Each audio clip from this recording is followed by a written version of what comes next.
You know, I've been busy making videos on other things of interest on my channel, and I have people that are still working on this case, the Nick Reiner case, behind the scenes, behind closed doors. They're still working on it 24 hours a day, 7 days a week, and they send me little tips every once in a while. They send me tips. And I've had several requests from people saying, why don't you continue with this investigation? And I wanted it to settle a little bit. I wanted to just settle a little bit because I wanted to see what kind of comes up through the cracks. I want to see what's going on, and maybe there's something I missed. So I thought, you know what? It's time for an update. Let's go live. And let's start overturning a couple of stones. And when I discovered this, I was a little mad. I was a little upset because it was right before my eyes, and I didn't even see it. And that stuff bugs me. It actually bugs me when you see something and you hear something later, 2-3 months later, and you're like, why didn't this person just disclose this right out of the gate? Why do we have to play all these games and all this stuff? And especially when it comes to an investigation, like if you're having people involved,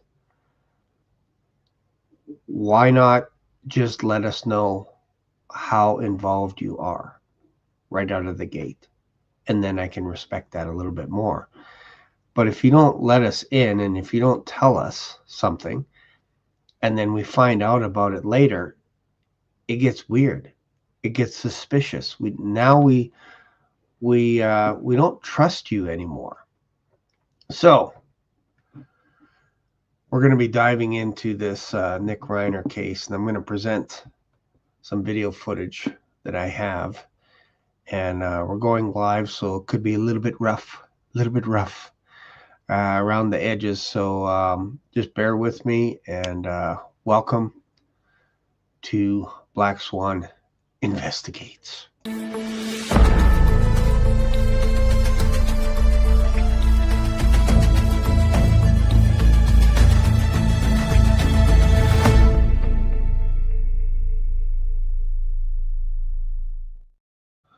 All right, so thanks to one of my sources, I'm going to present to you Exhibit A before the courts, because we're now in session, even though this isn't official like it. I think it's February 23rd. But I want to introduce you to this person here, and this lady has been all over the media.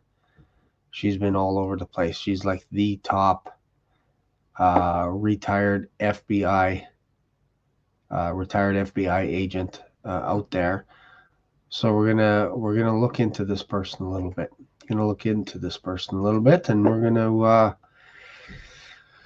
let's just go back to the beginning of when we basically first get introduced to this lady, and it's through this channel here. It's called Brian Enton. So let's just have a look here. Let's listen to this guy for a few minutes, and then he's gonna bring her on. For checking out my show. Really appreciate it. Please click to subscribe. I'm outside Rob Reiner's house right now. Famous director, actor, found dead along with his wife, stabbed to death. It's such a sad scene out here because you can see all the Christmas decorations, and very festive time of year. The neighbors were telling me that a lot of times these gates were open and they'd be having parties, and it was the first night of Hanukkah when this happened. And police say that it was the Reiner's son who murdered them, who stabbed them to death, and it was actually their daughter. That's not true.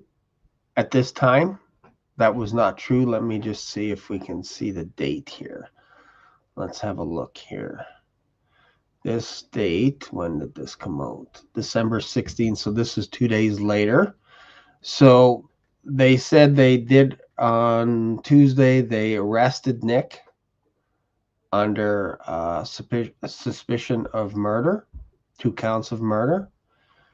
So that's all the information that we have right now. At back then, when this had aired on December 16th, so remember December 14th is when this happened, and then Nick was detained, and then Monday he checked into a hotel, and then Monday night he was arrested on 2 counts of murder. And then so this guy went did a show the next day, which would have been on Tuesday, 15th, 16th, so Tuesday. So let's back up a little bit and let's just hear what he has to say. I don't want to intervene, but again, you got to be very careful when people like this are saying things like they were found both in their bed, they were both dead, they were both murdered, their throats, all kinds of stuff, and yet we don't have that much detail even today. It's still a bit of a mystery. And you'll note in the back, there's a security company called Lions for Security, and I talked about that in the video. I actually went on their website, I looked at the staff and all this kind of stuff, and I missed something. But let's just play this here.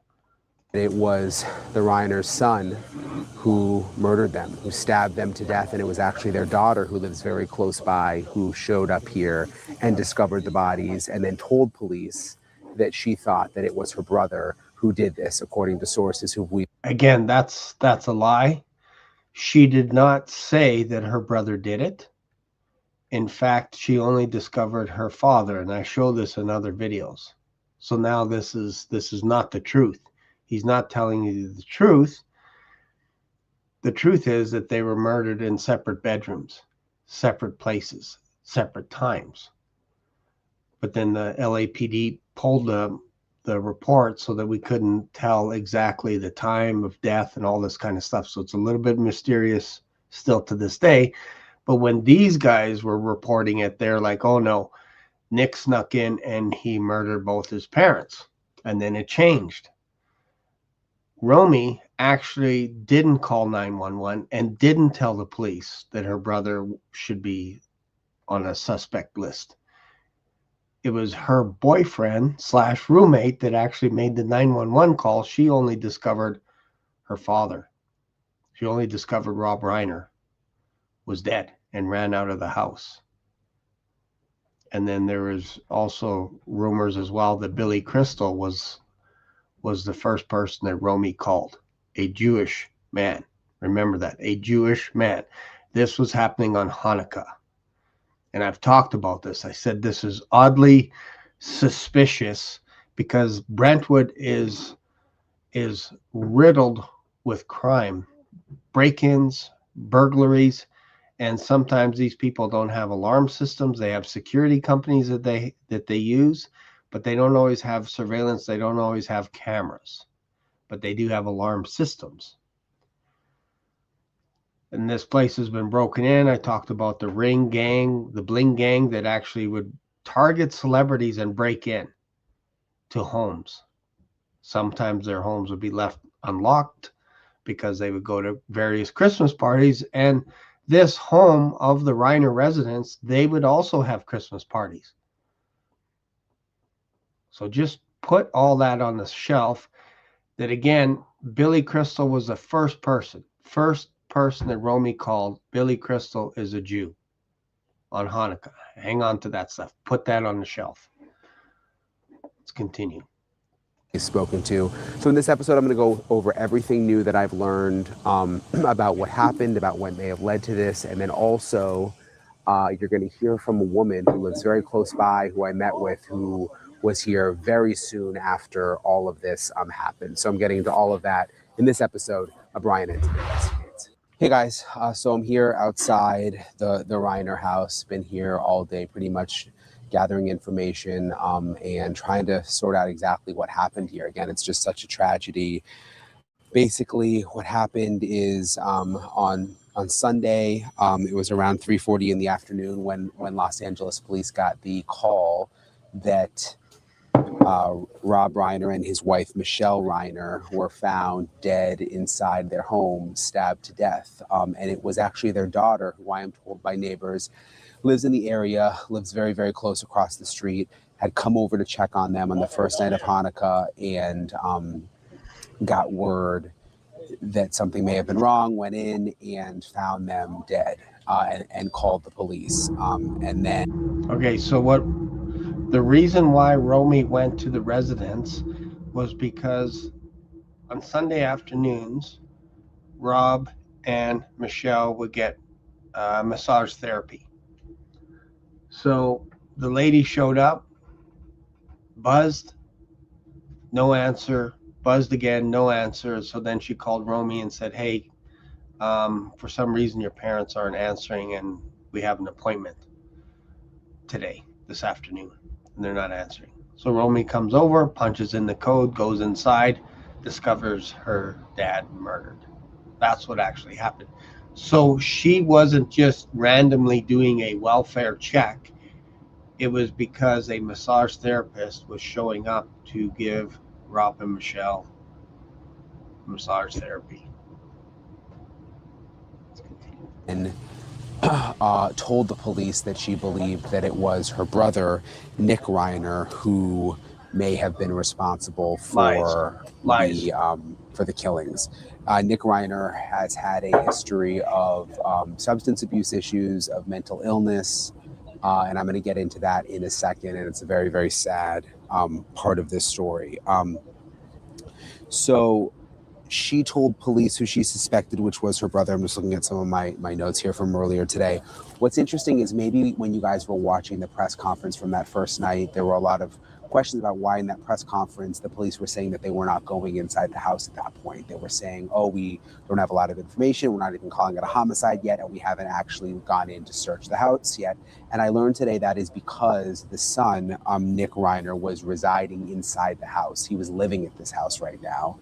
And there's a California law that if someone lives in the house, you have to get an additional warrant to actually go in and search when it's a criminal investigation. And obviously they didn't want to take any chances in terms of like having evidence thrown out later. So police were waiting for that warrant so that they could go in. So that's why that first police press conference was a little confusing, I'm told.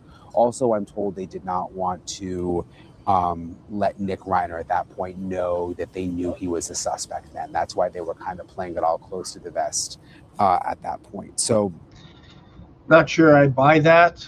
The police officer says we said that night we have no suspects at all. And once we leave the site, there is a law in the United States that means once the authorities leave, you can't go back into the home.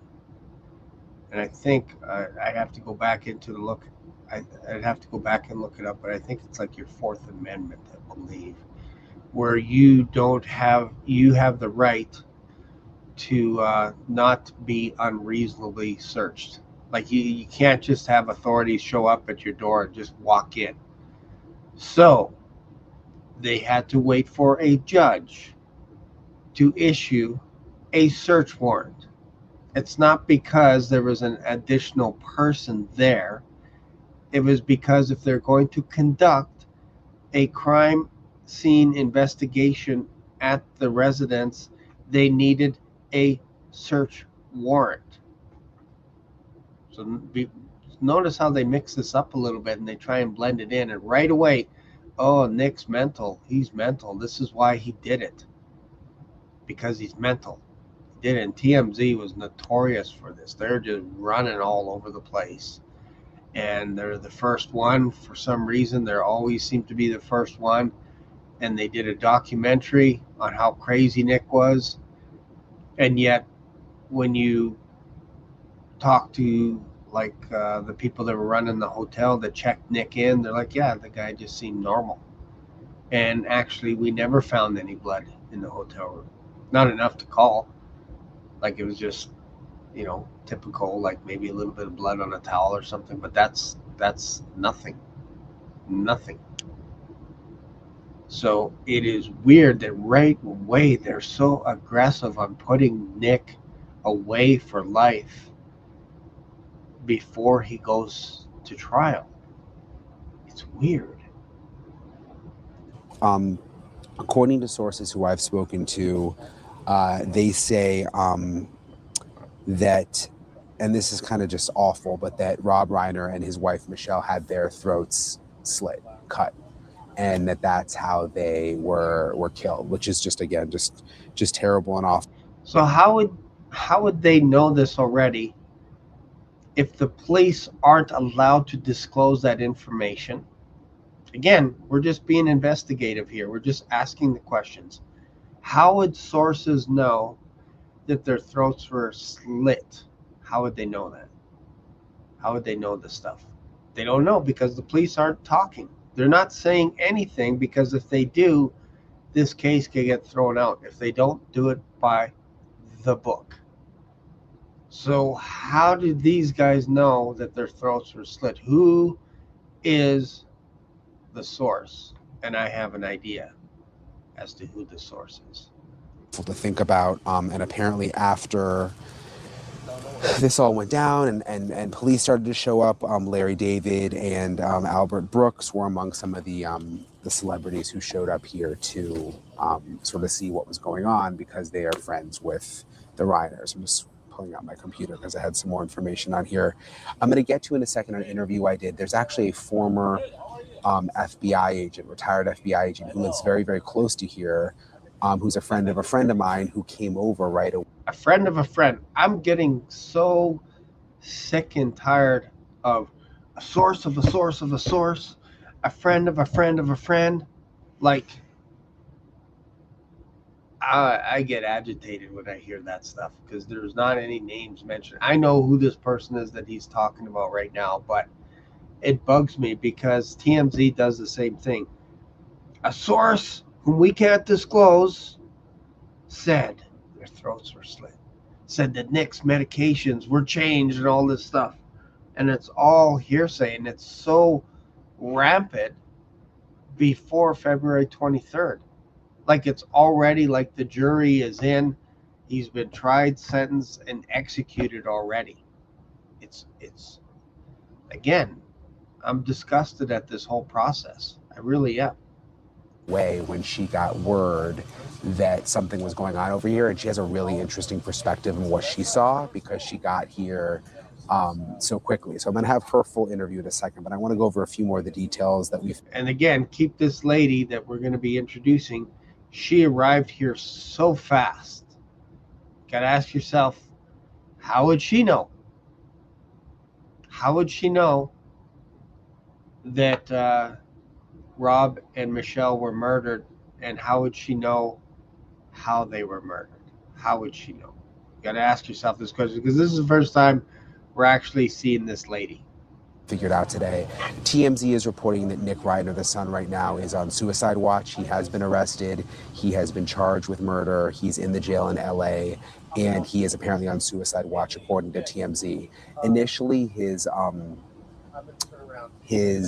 was set at $4 million, but that is now a zero. So he doesn't have a bond right now and is on suicide watch.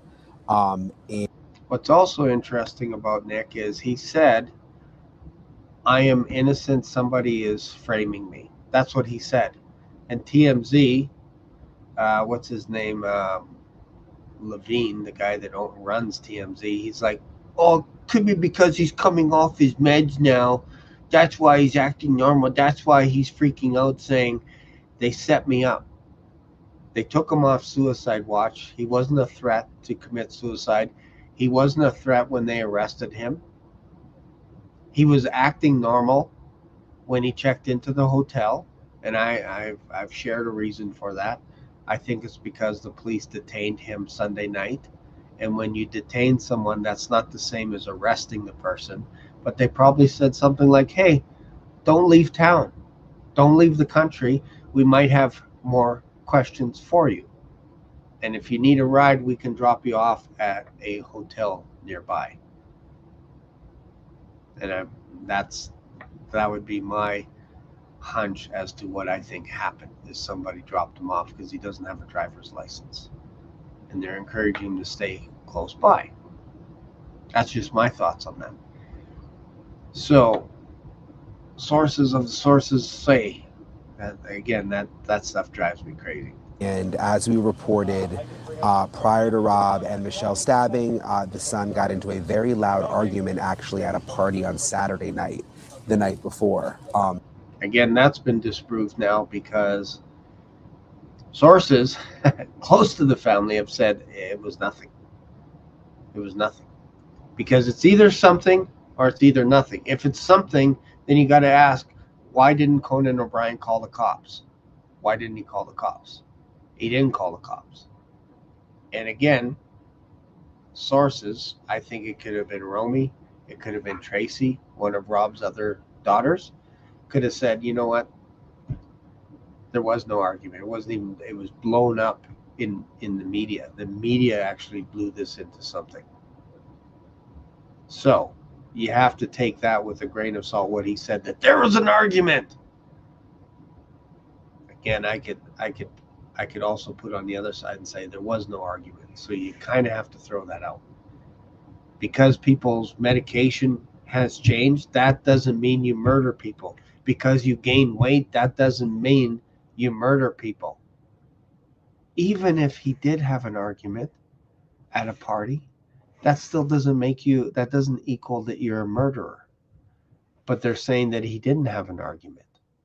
And they're not even sure that he did not leave at different times. They might have all left together. And if they all left together, that throws out the idea that they argued. So let's continue. At Conan O'Brien's house. Apparently there was a Christmas party at Conan O'Brien's house, and Rob Reiner and his wife went and then took their son, and their son got into a fight with the dad at Conan O'Brien's party. And the reports are that other people saw this happen and that it was ugly. And also that Nick Reiner wasn't really fitting in. I guess it was kind of a dressy party and he was there in a hoodie and not really talking to anyone, and something just seemed off. And again, this was the night before the murders happened. Something seemed off. So they're trying to position Nick as an outsider because of how he dresses. And what's interesting was, I think it was, could have been last year at the Oscars where what's the guy? Adam Sandler, who is a neighbor of Rob Reiner, actually dressed up in sweatpants, and they were razzing him on stage, saying, "Oh, look, Adam Sandler's here, and he's not dressed up like all of us. He's not wearing a suit or whatever." And Adam was getting all mad, and it was part of the skit that they had worked out to show people that they don't like outsiders. And Adam Sandler was kind of considered that, and it was kind of a rub that he doesn't always dress up in a suit and tie. He's just not comfortable wearing a suit and tie. And so they made fun of that because that's kind of an inside thing that when you go to events, you dress up like everyone else. Nick didn't. And so now they're like, oh, he didn't dress up like everyone. And yet we know people that have gained weight, depending on your situation, it's not always easy to get a tux. It's not always easy to get a suit and a tie. It's actually more comfortable to just wear regular clothes, a sweater, sweatpants, a shirt, whatever it is. Whatever, that's not really any of my business. That doesn't mean that you're a murderer because you wear loose fitting clothing. Women do it all the time. Gain a little bit of weight, wear loose fitting clothing because you want to feel comfortable. That's not a reason enough to say because this person dressed differently, they're a murderer. And even the idea that they had a fight, that's hearsay because there was no fight. That's your word against what other people are saying that are actually close to the family. And the family saying, no, there was no fight. Let's continue. So also, I mentioned some of the celebrities who came over here right after it happened. Billy Crystal, apparently, also according to TMZ, and his wife Janice came over right after they got word, and they saw the slain bodies of Rob Reiner and his wife Michelle. TMZ is reporting that they arrived at the scene in a flash because there were family members who called them about the horrific discovery. I guess it was the Reiner's daughter who, again, came over, made the discovery, called police, but then also called Billy Crystal. So it was quite a scene out here when all of these people were showing up, including the woman who I'm going to... Like I said, Romy actually called Billy Crystal. She didn't call the police. She didn't call 911. That's a lie. It's actually her roommate that called 911 because Romy was distressed. And you can understand from that perspective. And she only discovered her dad. She didn't even know that her mom was also murdered. She didn't know that until the fire department arrived and found the body of Michelle in a different room. Interview here in a second. In terms of Nick Reiner's troubled past, his dad had apparently desperately tried to help him over the years. He'd been in and out of rehab. He had been homeless at one point. There was actually a film that they did together about him suffering from addiction and his mental health issues. He'd suffered with these issues since he was a teen. And yes, in 2016, Nick wrote a script for a movie and presented it to his dad, co-wrote a movie and presented it to his dad, Rob, and Rob said, hey, if you actually inject a little bit of emotion, because it's almost like a comedy, a dark comedy in some ways, but if you inject emotion into it, why don't you use examples from when you were in and out of rehab when you're like 16 years old? Why don't you use that? And I can help polish this. I can put some emotion. And so Nick started writing it. And then Rob's like, man, you gotta make the dad a little bit more like an a-hole. And Nick and Rob were like, well, I don't know if I'm comfortable because that's not how you treat me. You're not like the dad that I'm writing. That's not how we conduct each other as a family. But the media runs with it and they watch the movie and they say, oh, look, this is how they treat each other, even though they were characters. And Nick has been on record to say that's not how we treat each other. We don't shout at each other. And Rob has also agreed with that. So that goes against what was going on at the party. If people like this are saying they argued, it's like that's not how they treat each other, according to their words. So now you're going to go against their words. You're going to go against Rob and you're going to go against Nick and say they're liars. Why? Because you watch the movie that is a fiction. It has nothing to do with Nick Reiner. It's not a documentary. It's like saying Stand By Me was all about Rob Reiner. And it wasn't. But he injected some of his childhood memories into the movie, massaged it a little bit, and it was a fantastic movie. It's like saying Rob Reiner is actually a lawyer when he directed A Few Good Men with Tom Cruise. Like, these directors are going to inject a little bit of themselves into their movies. So are writers. That doesn't make them murderers. That's the leap that these people are doing. They're using a movie as evidence and saying this is why Nick murdered his parents. And all of this stuff so far is proving to be false. But we're not even at the trial yet. So I don't understand why they're trying to push this narrative that Nick is guilty when it should be you're innocent until proven guilty. And that's the thing that bugs me, because this can now happen to anybody. If you don't follow the rules, this can happen to anybody, including Christians. And they and the son co-wrote the film. It's called Being Charlie, about their mutual struggles, and Rob Reiner actually directed that film. So that's something that the family had been dealing with for quite some time. And again, I mean, it was bad. There was drug problems that he had, and he was in his first rehab facility around his 15th birthday. I learned today. Went to rehab over and over again. Ended up homeless at one point, living in other states, homeless. So you got to understand, this all happened by the time he was 17. In and out of rehab 17, 18 times. If you leave rehab early, you're considered you're leaving the rehab too early, so then they cross you off as not finished.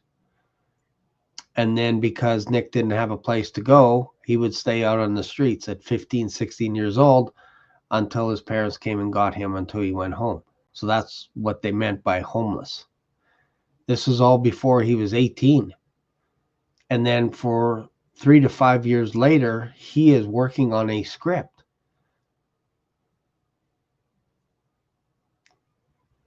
And he toured after the movie was shown in theaters. He toured with his dad all over the place to promote the movie. And they got along fantastic. Even on the set, there wasn't one person that said that they ever argued, that they ever fought. And Nick said, I actually got to know my father a little bit better because I saw that he was in his wheelhouse. And Rob is on record saying, I got to know my son a little bit better. And it was fun working with my son that wrote a script. And writing a script is not easy.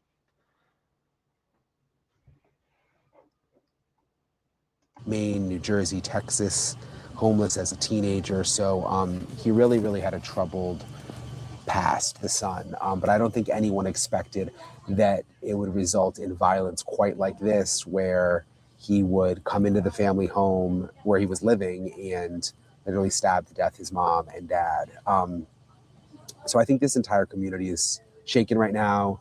A lot of people here in Brentwood know them. Again, this was the time of year I'm told like these gates were open and they would be having holiday parties, and they were just really well liked from what I've been told today, just walking around the neighborhood. I'm joined now by Maureen O'Connell. You Okay. are a retired FBI agent. Yep. But you were actually out there last night.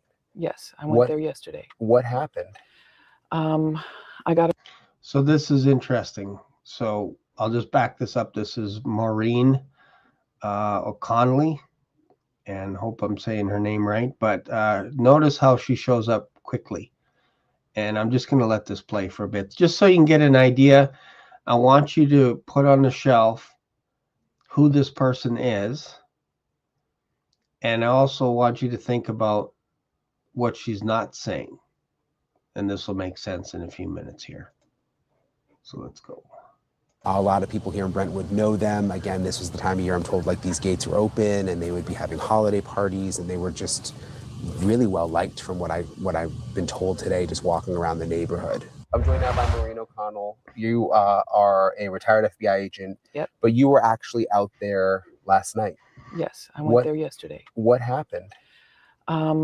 I got a phone call from a friend, a Jewish friend, who had heard from a very good friend of the From a phone call from a friend, a Jewish friend. I wonder if that wasn't Billy Crystal. Of the family, that this tragic event had taken place. And my concern was that Jewish people were being, targeted, because don't forget, we had that huge, terrifying event on Bondi Beach. So I thought, could this be related? Could this be could this be happening all over the country, so to speak? So I just went over there.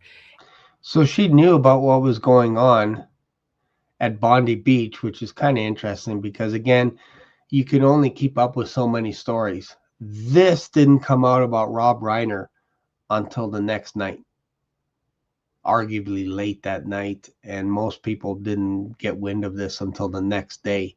Even with what happened at Bondi Beach with the Jews on Hanukkah, that really didn't start pouring in until the next day, because there is a time difference. There's like an 18-hour time difference in Australia. So that didn't start pouring in until Monday. But that doesn't stop this lady from showing up quickly. I'm kind of wondering, how on God's green earth would you know to show up within minutes of a murder investigation? arguably almost faster than the cops. So put that on the shelf. And I talked to some of the neighbors that were outside, and one man approached my vehicle and he said to be very careful because the person they were looking for was on foot, the assailant was on foot, and that I should just be very careful, which I wasn't worried, but okay. So she's not worried. So the assailant's on foot. The cops say that we're not looking for a suspect. She's saying that somebody told her that the assailant's on foot, be careful, and she's not worried about it. So that tells me she knows something that everyone else doesn't know. Probably went into the house. Like she's an ex-FBI. How on God's green earth are you able to go into that house and know that they were murdered and know that their throats were slit? How do you get access into the Reiner residence? And why aren't you worried that the perpetrator or the person that killed these people aren't going to do damage to you as well? Why are you not worried about that when everyone else is kind of freaking out, including the reporters going, why aren't you guys looking for anyone else? She was not worried about it. And then I asked him what he had heard that happened, and he said both Rob Reiner and his wife have both passed away. And initial reportings were that one had passed away, but not the other. And so he said, yeah, and Billy Bush announced this to Megyn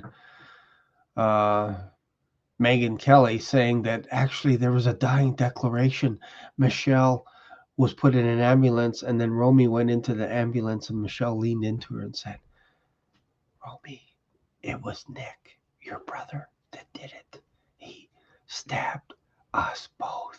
And then she died.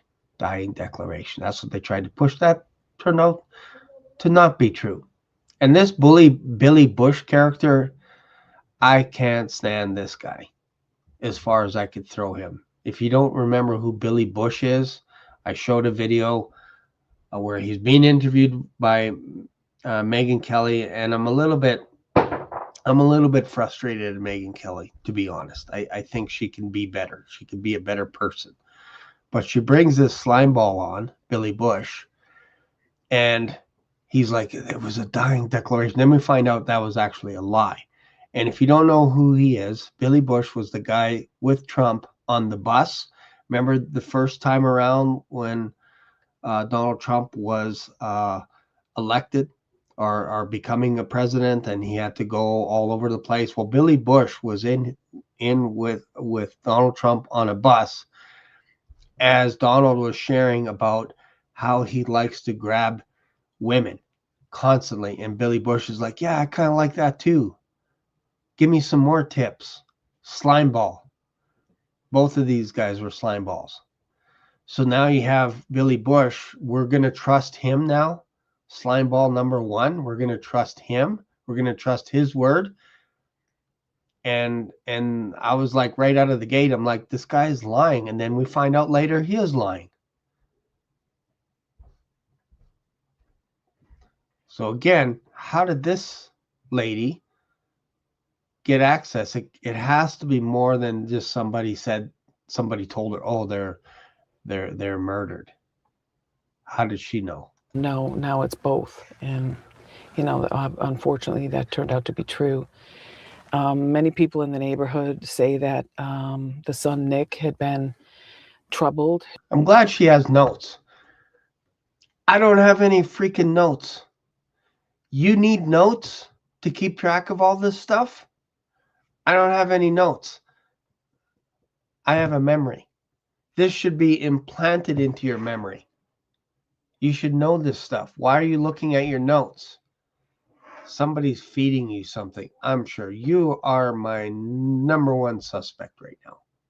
His whole youth, and again, another tragedy, but to stab both your parents is just, and then for the sister to find them. So this script keeps playing. Megyn Kelly played this script in front of a panel. As soon as she said, oh, for the sister to find both her parents slain, and then all the panel went, oh, it's like, cue the music. This is the same script. They're all using the same script. And I keep asking, why are they using the same script? Somebody knows why Rob was murdered, and it wasn't Nick. I'm telling you, it wasn't Nick. It's just unbelievable on Hanukkah, you know? Hanukkah. And the sister, she lived right there? She lives right across the street, is my understanding from what the neighbors say. The neighbors say that they're just... Okay, listen to her tone. She lives across the street, from my understanding. As in, man, I just arrived at the scene. I don't know anything. I'm just investigating, just like you, just like anyone else. I'm just asking the hard questions. So yeah, I believe she lived across the street. It's a very vibrant family. They have a lot of, they entertain a lot. They're just great. They're just, by all accounts. Yeah, you could tell from the decorations at the house. It kind of has that vibe. Like it has a happy it absolutely feel does. to it. Yeah. Did you get any more information about what happened? Like, I mean, we know that they were stabbed, but is there any more detail? No, just from all the neighborhood. Gotta look at your notes again. Suspect. Gotta look at your notes. Blogs. What good does that? It's not true reporting. So blogs. So anything like what I'm doing right now, it's discredited. But she's factual. Discredit anybody that's asking questions. We can't trust the blogs. But people are saying that the attack was on their necks, or they were slashed. Yeah. Their throats. Well, that's what we've been reporting too. That's, yeah. This is so freaking fake. This makes me just boil inside. I am so upset right now. The acting that has to go on here is like, oh man, this is so dumb. Overacting. How soon after was it when you got there? Pretty soon. For an FBI, a retired FBI, that's all you have is pretty soon. How soon? Pretty soon. That's a dumb thing to say. I'm sorry. Pretty close. It was... Look at your notes so you could be accurate.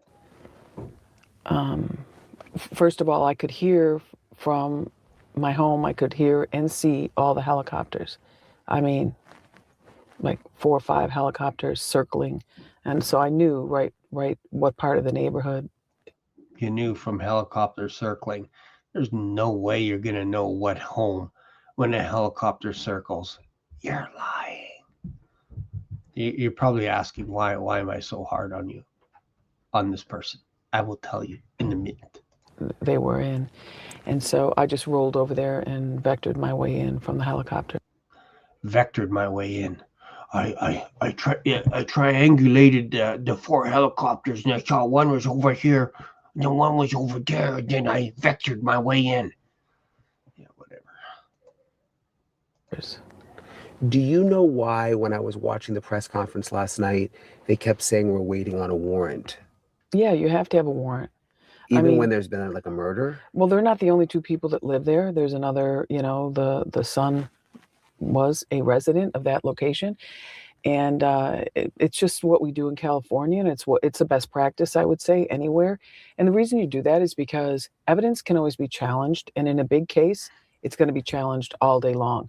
So they wanted to get a warrant so that they could, enter the evidence in a most secure fashion. That's just a best practice. There really isn't that much of a hurry because the bodies aren't going to go anywhere. And as long as you secure the interior of the residence with the people that are already inside, and if they're compliant, they can just sit there and they're watched by an agent or an officer, and in this case, an officer. And then even if they have to use the restroom, someone goes with them. I mean, unless, someone would go with them. You don't want any destruction of evidence. You want to preserve everything as it was when you got there. And then when you get the warrant, then you start your search. But the initial entry into the residence is to determine if they're alive or dead, if they need medical attention, if they should go to the hospital, and also to determine if the assailant is in the house hiding in an attic, in a closet. You can do all that stuff. All that stuff would fall under the exigency.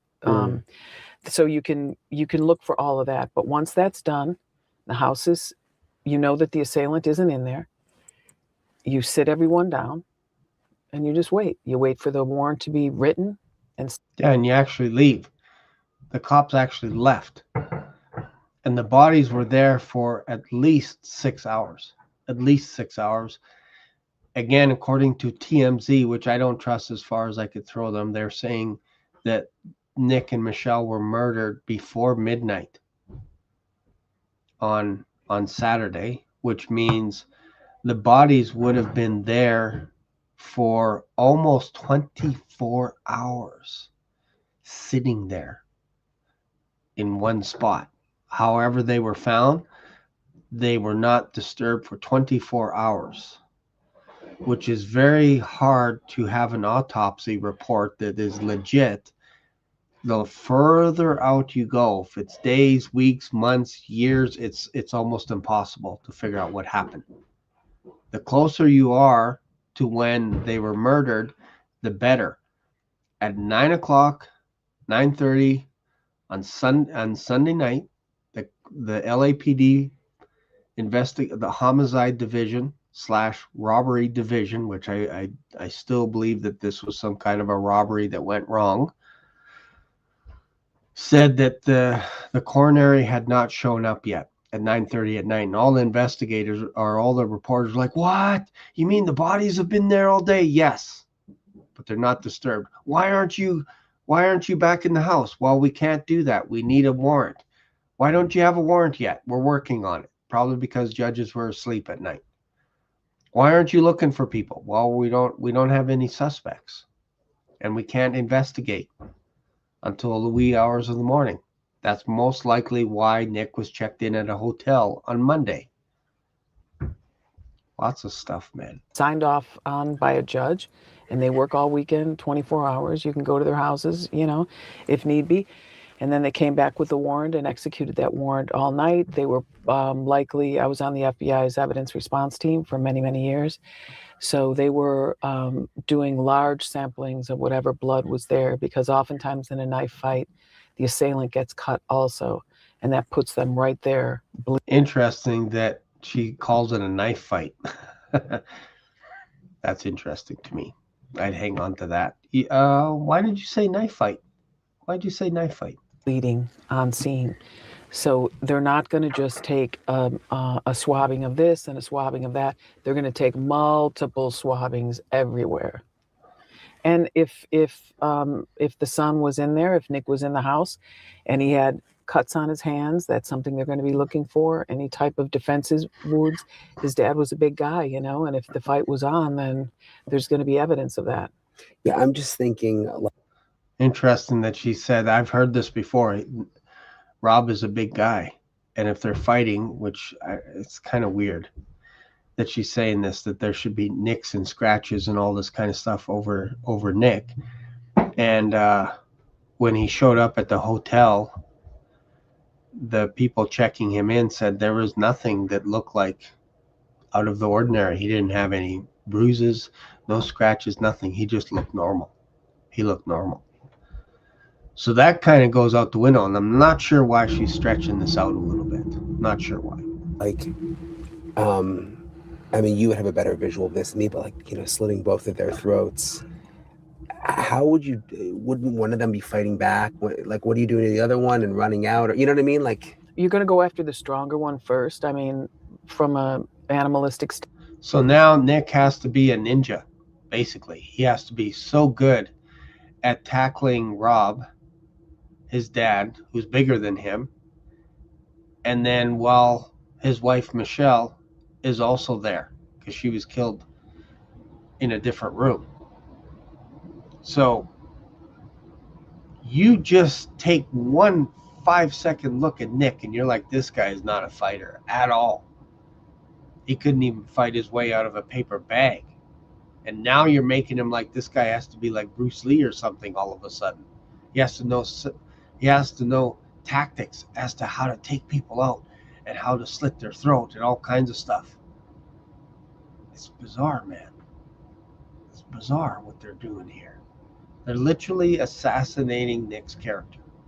Standpoint, you always hit the alpha first, which my guess would be the dad, and then maybe the mom came in on them and tried to stop him. Who knows? We don't know exactly what happened. Then why are you saying all this stuff then? The crime scene will tell us a lot, but we don't have any of that information right now. But you always go after the alpha first. Like if you ever have to fight two people, you're not going to pick the weakling first, because then both your hands are engaged and they're coming after you. So my guess is he went after his dad first, and his mother either tried to intervene or was right there, and he went after her next. When you were out there, were people talking about the daughter, saying that she was there? There were people saying that the daughter found them and was very upset, but I didn't see that she was probably interviewed. But if she lived across the street, they could just as easily do the interview over there. Right. But if she has children or something, you don't want to be doing that in front of children. You know, it's too graphic. What do you think will happen next? I mean, could he, if he had these mental health issues, could he like plead an insanity defense or something like that? Yes, he could. And the word bugs me that she always has to check her notes for this answer. It is that he had a lot of psychosis in his life. You know, what you see online and what we're hearing reported is that he was in and out of rehab quite a bit, but from the family friends, they were saying that he was like schizophrenic essentially, and had to, when he started feeling good, he'd go off his meds, and that's when, of course, the problems would start. But this has been a years-long, maybe decades-long situation with him. It's funny, on the documentary that I watched with TMZ, I want to call his name Mark Levine. I don't think it's Mark Levine. Forget the guy's name on TMZ. I just tried to blot it out.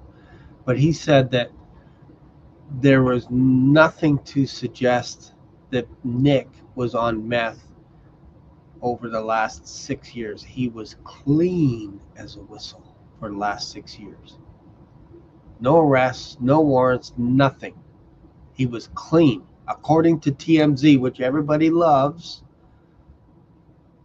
6 years clean, which takes us back to 2019, which is 2-3 years removed from the movie that he made with his father. And remember, they went on tour for like a year talking about the movie and being interviewed for one person after another, Howard Stern and others. So when did he go crazy all of a sudden? When did he get into meth? When did he become violent? Because everything that people have said happened to Nick before he was 18. In and out of rehab, all kinds of stuff. And he's been clean. In fact, on the documentary that TMZ, and I showed the video clip, they said there was no blood in the hotel. And in fact, Nick ordered 2 or 4 non-alcoholic drinks, which they thought it was weird, because if he's supposed to be an alcoholic, a raging alcoholic, it's weird to get non-alcoholic beer. Tells me he's sober. Tells me he doesn't want to drink. So when did he take meth? When did he do this? And then you get these psychologists that say, this looks like a meth. This is definitely a meth murder. It's like, shut up. So who knows? But if you have violent tendencies, if it's proven that he's had violent tendencies in his past, and he continues to choose to go off his meds, that could go against him. I don't think it's safe for him to ever be out in public again. Yeah. Obviously. Yeah. Wow. I mean, he was on the loose. The neighbors were very frightened because the neighbors didn't know it was Nick. So why would you say he was on the loose and the neighbors were very frightened of Nick? They didn't know. They didn't know anything. The cops weren't telling. LAPD wasn't saying anything. So now you're saying that people were afraid of Nick, and you're closing your eyes because you're probably lying. You know, anyone that could do that could do anything. They're capable of anything. And that's what the neighbors seem to be afraid of. And I would be too. When it sounds like Now you're afraid, but you just said before that you weren't afraid. Now you're like, oh, but I would be afraid. You're lying. the parents were getting frustrated too. Like they were at this party apparently at Conan O'Brien's on Saturday night, and they got in a fight with him there. And Allegedly, because again, sources close to the family said there was no fight, there was no argument, there was nothing to suggest that anything was going on. This is hearsay now to try and build up a case that Nick was crazy. I don't know, it's just sad, you know, when it's your own kid, you have to be supportive, but when they get violent and right. And it sounds like they're trying to include him in everything and try to, I can imagine them being the most supportive of parents. Yeah, it's called being a family. Every occasion the Reiners had Jake, Romy, Tracy as much as they could, and Nick. That's called a family. They would go to parties together. They would go to dinners together. That's what family do. They weren't dragging Nick to press conferences, to screenings, to parties. That's you injecting that. And then you have this, and then he goes off in front of, I mean, that ride home had to be terrible. And then. So now they're riding together, the three of them? Is that what you're saying now? Now you know that they're riding together? Remember, everyone is saying we don't know when they left. We don't know if the parents left. Now you're saying, boy, wouldn't that ride home be terrible with your kid and the two parents? Maybe you know something. You know, next day's Hanukkah, and you're going to all have the whole family together. It's just terrible. yeah. It's a lot to deal with on a regular basis before this even happened. And now this is just, it's not something you can overcome. Are you, I mean, after you went out there and you're, of course, former FBI, but are you, I mean, has it shaken you a little bit? No. She's trying to figure out, should I play the role of, oh man, I'm so scared, or should I be tough? I mean, you know, you see what humanity is capable of over the years, and, you know, work a plane crash or two, and you just see a lot. Yeah, at all. Yeah. She seems very cold. Yeah, with a lot of the guys that you and I both know, like Steve Moore and Bobby Chacon and all those kind of people. It's, you know, it's what humanity does to each other, and it's awful. Especially with family, though, your own kid. Right. But those police officers, man, they were looking for him. I don't know where he was or where he was hiding, or he could have just been meandering around the neighborhood, but they were fervently looking for him the whole time. According to you. They didn't say that. They said we have no suspect. I mean, they were You could not, see that? Oh, yeah, they were not going to give up. LAPD is a fantastic law enforcement agency. One of the greatest in the world. I mean, they're Really? Okay, all right. Hold on there. just, and they fight with all their heart. Basically, a career in law enforcement is a career in victim advocacy, and that's what we do. Why do you think at the press conference last night they were saying, oh, we don't have a suspect, we don't know anything? They could have been interviewing him in the other room. First of all, they only have there's only one person, one entity they're beholden to, and that's the victims. We don't have a right to all the information. We don't have a right to the case files. We don't even have a right to answers to any of these questions. Those are all, you know, that's more like a privilege than a right. And people don't understand that. We live in like a drive-through society where we just think we can just order things up from people. That isn't how things work. And so for all we know, they were interviewing Nick right then and saying, oh, Rick, you're not a suspect. We're just looking, we're trying to get everything hammered out. And look, here's the press conference. See, you're not a suspect. We're telling the whole world you're not. We don't know. I have no information that happened, but I'm just saying there are strategies in place and strategies that are employed to get the best possible outcome. Yeah. And I trust them.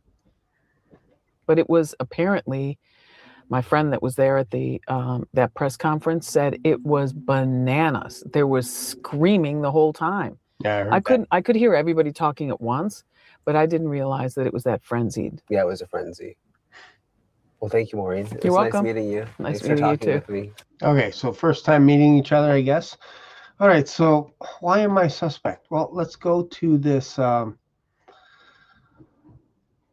want to check out this company here. This company is called, let me just move that out of here. Hope you guys are enjoying this. The scripture is telling us to avoid nonsense like this. Why are you being worldly and wasting time? Okay, whatever. Keep quiet for a second here. It's my show. It's my show. All right, let's see here. Let me go here. And let me go to this company now. I used to work for a security company a long time ago, so I have a bit of an interest in this. Let's see here. All right, so this company we talked about, and in one of my previous videos, Lions Force Security, world-class security with unrivaled commitment to excellence. So, all right, so what do they do? What do they do? These guys are full-service international security. L4S, we live by the model of predictable is preventable. Whether we require long-term executive protection, corporate security, blah, blah, blah, right? So these guys are very good at what they do. So what kind of services do they provide? Global entertainment, so they take care of celebrities. State security, like Rob Reiner's home. Again, we know for a fact that these people took care of Rob Reiner's home. We know that. We saw the security. We saw Rocco, the assistant, with Lions Force Security. So they are around. We also know that they have privileges that they could provide security for a hotel. So now we know that Nick actually went to the Pierside Hotel. And we know security can get celebrities in and out of hotels without anybody knowing. So executive protection, corporate security, special events, they run events, private investigation services, customer safety and security consultations. All right, so why am I hovering around this? Because I want to look at their team. So let's look at their team. So who do we have? We have Finn McClaffey, Vito Maria, Chief Executive Officers. We have David Perez, Global Entertainment Security, most likely in charge of celebrities. Vice President Ralph. Krista Fowler, Vice President of Affairs, the security team. Joe Lopez, Mario Hernandez, Craig Donner, advisor. We have William B.J. Welsh, U.S. Navy SEAL, retired. Lots of these guys are retired. Michael McKenzie, Beverly Hills PD, retired. Ray Velez, Ontario PD, retired. Jeff Nelton, retired. Deron Scott, retired. Rodney Thomas, retired. Gretchen Munoz, LAPD, retired. So all these security people are former LAPD. Former. We have Mark Ward, Executive Production Officer. Michelle Bailey. Let's go down to the business management team. We have Lisa Scory, General Manager. Rebecca Winters, Assistant General Manager. Megan Mazzari. We have General Counsel. Stacy Zill, Esquire. L4S Security Strategist. Oh, this is interesting. This is the lady we've been just watching for the last 20 minutes. Maureen O'Connell, FBI, retired. Technical surveillance, counter measures, electronic security, investigative services. Huh. You mean to tell me that Maureen is a security strategist and she didn't tell our little buddy boy that, hey, I actually am in charge of this whole entire operation. I know the people that were securing this place for Rob and Michelle Reiner. Why? Because I work for the same company. This, my friends, is a conflict of interest right here, because she built up the narrative that we should listen to her because she is a retired FBI agent, and in fact, she actually works for L4S. That is horrible. That is horrible. You should have come clean, and you didn't come clean. So now I've lost respect for you. I would have had more respect if you said the reason why I was there early is because I actually work for the security company, don't you know? And they'll be like, oh, cool. Now I'm going to listen. But you didn't do that. On every single interview that you conducted, you never once mentioned you work for the security company. And in fact, you went to the courthouse to see what would happen to Nick. And you were there. You got front row seats. If that isn't a conflict of interest, I don't know what is. It's bizarro. It's bizarro world. It's crazy. So, yeah, so that's crazy. I see Rick from Departure Heaven. Yeah, I might pop over. Say hello. I might say hello to you guys, but I'm just trying to wrap up this little investigation here. So, okay. So, man, I'm telling you, this is what I mean. This gets crazy now.